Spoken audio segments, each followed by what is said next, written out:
girlfriend and I are pretty new to bike touring, and so far we've only tried one-night trips from our hometown of Vancouver. We don't have fancy bikes. Mine's a Costco hybrid bike, and my girlfriend's is a nicer hybrid from Liv. Both were under 1,000 Canadian dollars. Today, we are planning to go on our first international trip to Point Roberts, a tiny exclave of the United States that can only be accessed through the Canadian town of Tsawwassen. I first got this idea when I was looking for camping sites and found that the Lighthouse Marine Park in Point Roberts had drop-in campsites for hikers, bikers, and paddlers, or HBP as they call it. I couldn't find a lot of information on their website, so I emailed them to ask about the sites, and they said it's just drop-in, and so the plan was set to visit. Our route today would take us from my girlfriend's house in Surrey, through the neighborhood streets of Surrey, onto the Serpentine Greenway in Newton, then east through Delta into Watershed Park and going along the dike all the way to Tsawwassen and Point Roberts. The scariest parts of the route were the parts through Surrey. We tried to stick to separated bike lanes and smaller back streets as much as we can. I had my U-lock in the front basket here, and it was really affecting the steering because it was really heavy. I put the U-lock back in the panniers, and with just the sleeping pad and one of the sleeping bags, it's a lot more manageable for control. So what you see ahead, these short sidewalks connecting communities, it's very common in Surrey because they don't have a grid system like in Vancouver. So inside each main street grid, the small communities are all cul-de-sacs. So these paths basically connect, allow pedestrians to go between these grids. In Surrey, most designated bike routes are just painted lines, so we had to bike along some busy roads. After getting onto the Serpentine Greenway, things were a lot calmer and relaxed. This completely separated greenway is wide and shared with pedestrians. The green space surrounding the greenway was beautiful on this sunny spring day. And basically this trail goes down all the way to Boundary Bay, or close to it, and we'll connect to another trail. But right here, it's along the power lines. So Surrey has a lot of these trails that are right beside the power lines. So it's a good use of the space, but it's not really that good for getting to, your favorite grocery store. But it's perfect for a trip like this. We're on this trail and we're heading south to the States. I think this is one of the first days where the weather is super nice. We're in April right now in Vancouver, and it's a pretty cold winter, but now it's finally warming up. Hello. I'm not rushing. My girlfriend's tired.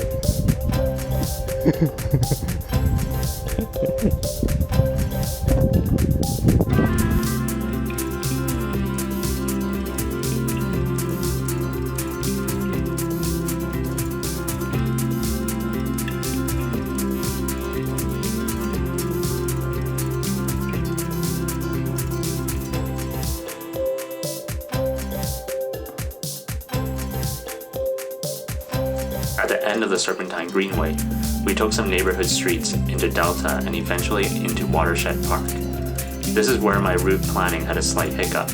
I didn't realize that the green line I saw on my map is actually a very technical mountain bike downhill route, and there was no way we could get down there along the route with our hybrid bikes and pannier bags. Thankfully, we found an alternate route that looped us around the slope, and we kept going along towards Point Roberts.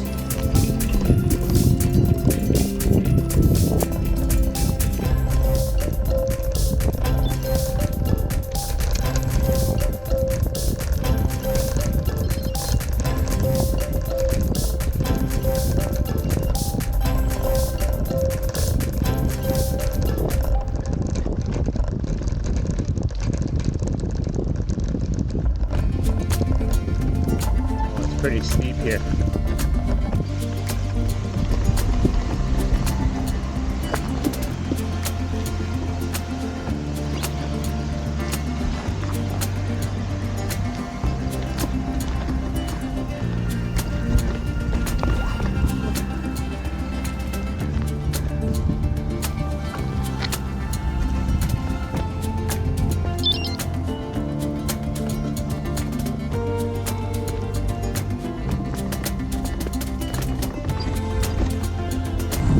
section after Watershed Park goes under Highway 10 and along some beautiful farmland on Colebrook Road. This was one of the favorite sections of the bike ride.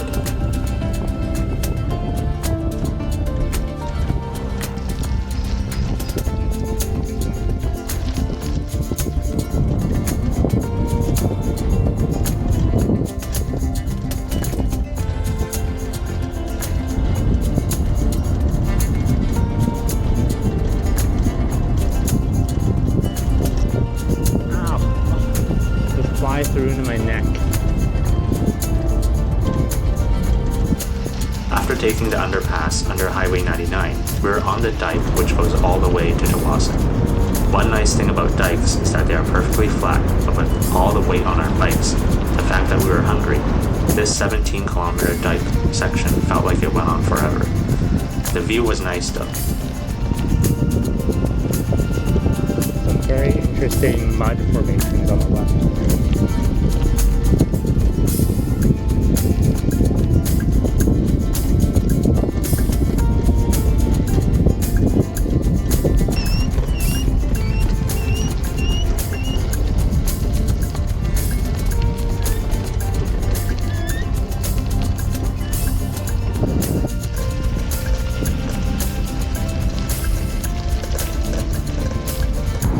Let's just say we were very happy when the dike dropped us off into Tawasin and we were back on smooth. And as you can see, this bike lane is buffered, so they're planning to extend this. I think it was a success. Like, there's no barricades, but there is a very wide painted line between us and the drivers. So they're planning to extend this all the way to the other side of Tawasin. We made a quick lunch stop at White Spot, and I asked the waiter for some water from my water bottle, and he put some ice there without me even asking. Awesome. We are almost at Point Roberts. We're heading down basically this road, going straight up ahead. We'll hit the border crossing. So it is quite busy road. There's a shoulder bike lane, and it looks like a huge hill up ahead just before the border.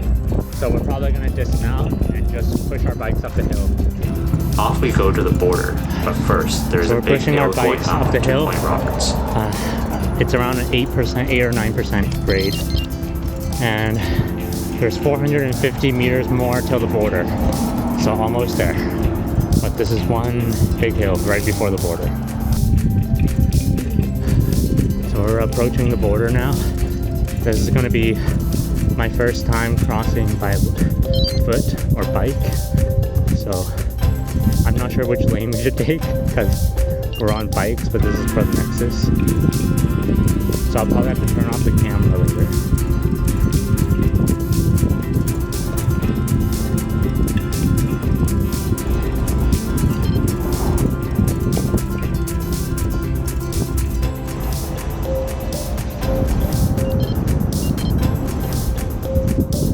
Right after the hill were the US Customs and Border Protection booths.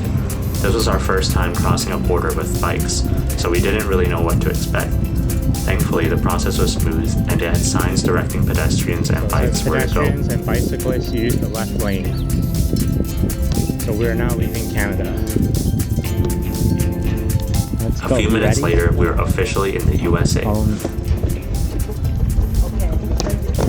my god, no. So we just made it past the border, and we are now officially biking in the United States. And the border crossing was pretty uneventful, so thank goodness. It's probably the easiest border crossing I've ever passed. They just asked us what we were doing in the States, so we said we were going camping for one night and what items we brought along with us. So now we're biking along this road, and just the ocean straight ahead, that's where our campsite is. So the gas here is $1.59, and in Canada it's $2, so 40 cents off.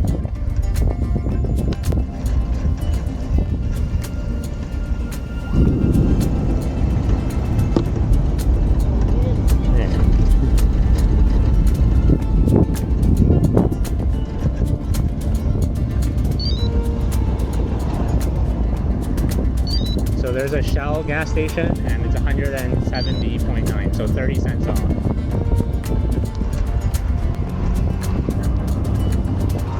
the left here is the grocery store.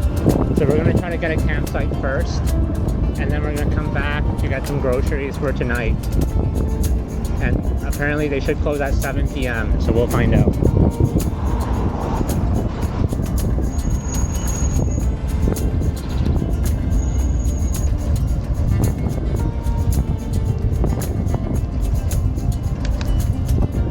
That's the one we're going to, Lighthouse Marine Park.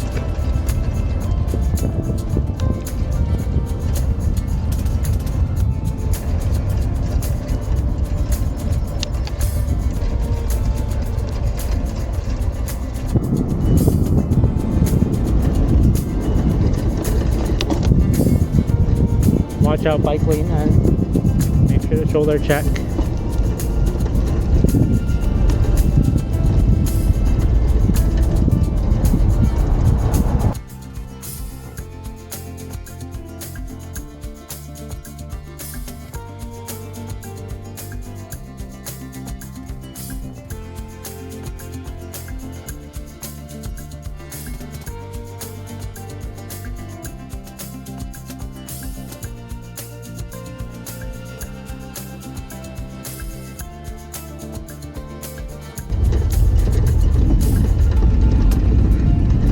Made it to Lighthouse Marine Park, so let's see if there's any walking campsites available.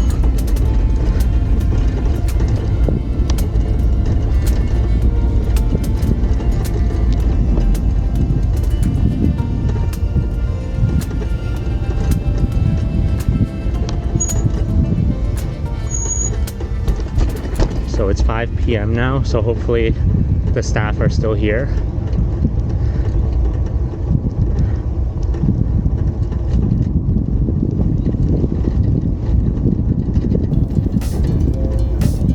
Pretty quiet.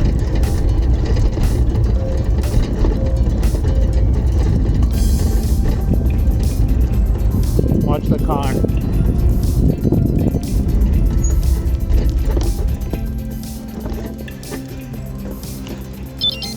I don't know if it's open.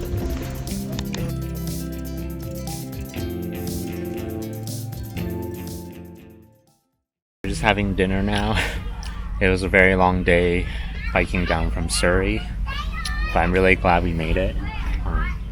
We're the only ones basically at this hike, walk-in biking campsite, and there's no one in the group sites nearby except one of the other group sites has an RV party. But it's very quiet, very peaceful, and I'm sort of surprised because the weather's getting better. I thought there'd be more people down here. We went to the local grocery store, International Market, and just everything, I guess. American beef, American potatoes, American strawberries, and yeah, it's very, very relaxing here. So yeah, we didn't manage to see the sunset. It's a bit cloudy, but the temperature is great. It's probably the warmest since we last camped in the winter. It's spring-like, definitely.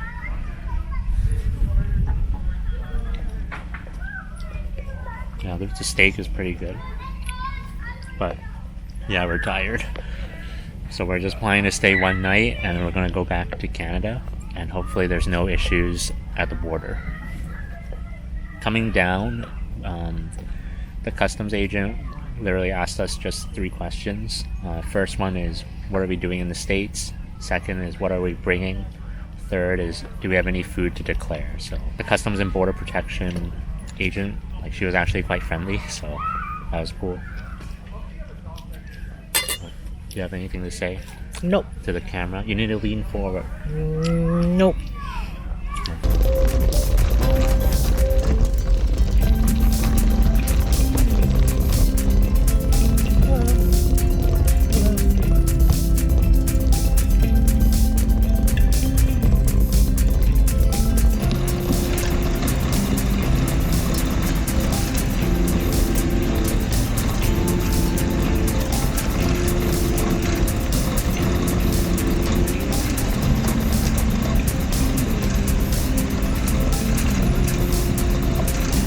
We later found that at the main campsite across the road, they had a drop box where you could insert your cash into an envelope. to pay for the HBP campground. And it was quite affordable, I think around $10.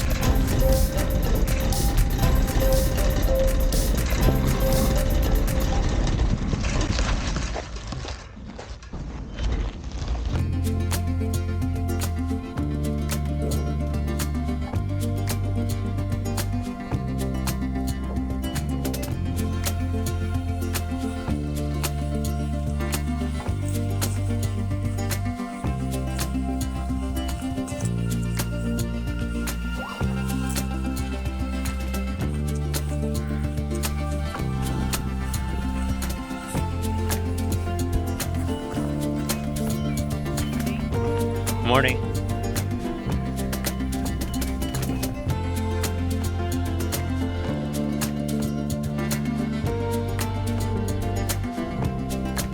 When the States was shut down last year, we were biking on the other side, the Canadian side up ahead, and I remember waving to a cyclist who was on the American side on the same road. But this time we're on the Point Roberts side again. So on the other side there's Canada, and that's where we were last year when everything was shut down.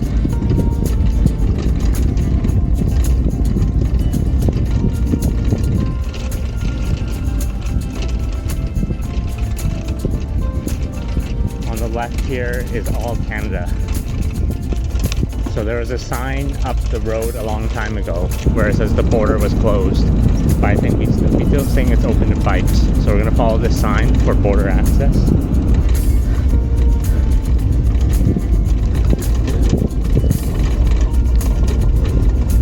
And let's see if this takes us right to the border.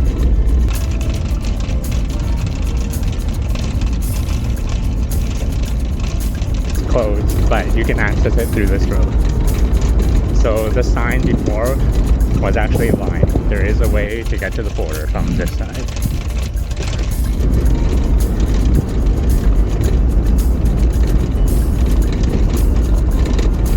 Be careful at this left turn, it's a big road.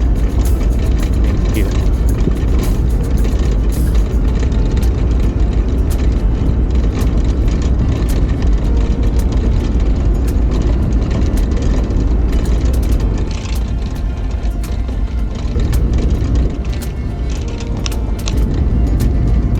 Car.